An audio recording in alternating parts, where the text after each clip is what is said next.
So Minal here was asking, I often have astral projections. Is there anything you can tell me about it? So astral projection. Having experiences in which our consciousness sort of leaves our body, leaves this physical plane, and we enter into sort of different realms, different planes, astral dimensions, spiritual dimensions, whatnot. Interesting stuff. A lot can be learned there. A lot can be learned about just from the astral projection experience itself. We learn that we are not this body, we are not this mind. There's something different about us that maybe we haven't yet understood. And so having an experience like astral projection, we get to really experience that I'm not limited by this body. And of course, that's a key teaching on the path, especially in the path of yoga. But we're not this body, we're not this mind. So that's one way that astral projection can help us.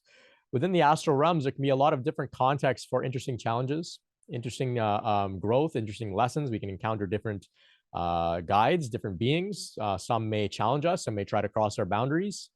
We can learn how to become confident and employ effective boundaries. Very interesting stuff can happen out there. As we awaken and our consciousness expands, we can begin to have access to these realms. What I will say is that it's important to keep in mind that the path isn't about astral projection. It can be so cool that and so mesmerizing and mystical and fantastic that we may begin to get this idea that that's what it's all about.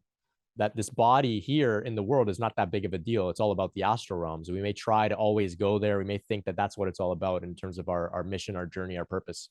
I disagree. I think that the astral realms, become a little bit familiar with them, that we come back, we bring the lessons that we've sort of gained from those realms, we apply it here in the world.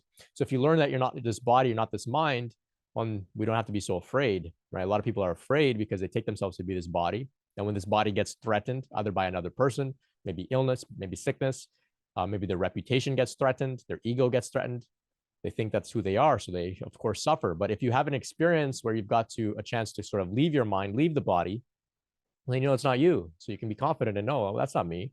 Who I am is far beyond the physical and untouchable even by death, etc. So we apply those things in the world here. That's really what it's all about. You may come to a point where you're no longer able to astral project. Not a problem. Doesn't mean something has gone wrong. It doesn't mean that you're not spiritual. You haven't been doing your spiritual work properly or anything. It just sometimes these things come and go. These abilities, the access comes and goes.